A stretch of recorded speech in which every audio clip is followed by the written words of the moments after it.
Hi everybody, we're going to continue on with our reading and we're going to continue on with our vocabulary and understanding word meanings in context. So looking at words and vocabulary in the context of certain sentences and situations.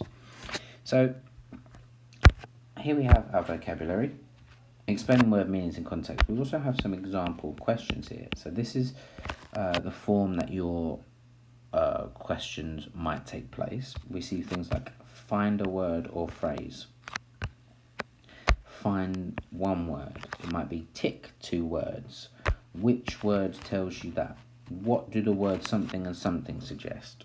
What I want you to do, can you come up with any example vocabulary style questions? It might be about a book you're reading, it might be about a text you're reading, but can you come up with any? Just write them, make a nice list, maybe 3, just sort of, lots of them are find a word that means the same as this. What does this word mean in this context? Those sorts of questions. Give them a go. Once you've had a go, let's move on to our vocabulary bingo. So that's what we're going to do today. What I want you to do is I want you to take your reading book that you're reading, and if you haven't got a reading book, I have provided a text for you, and I've also given you a bingo card. Now, a bingo card looks like this. What I want you to do is, in the book that you're reading, or the text that I provide you, that says completer.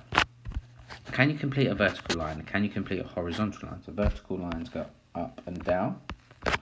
Horizontal lines go along the horizon. Diagonal lines go diagonally, either way. Or full house is when you get them all. Yeah? There's little clues, there's things you need to find. And it would also be nice for you to tell me which book you are reading and which book you used to do your bingo. So here we have, can you find a word with 3 syllables? Write it down. Can you find a word with 9 or more letters? Can you find a new word that you didn't know before? Can you find an adverb?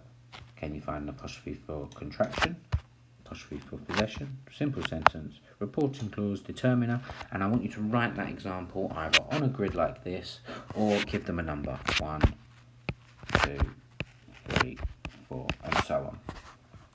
Longest word in your book, an example of, that should be, excuse me for my typo, an example of onomatopoeia. Coordinating conjunction, a determiner, an adjective, a word with multiple meanings depending on the context. So that could be something like loop. So loop can be a noun, you can have a loop. You can do a loop, it could be a verb. You might loop a thread. So that can be 2 different things. The word dance can be a noun, you can go to a dance, and you can be a verb, you can dance. Can you find any examples of that in your book? Subordinate clause, and just a word that you find really interesting. It might be the spelling, it might be the sound, it might be the meaning. Look through your books, I'd be really interested to see what you come up with.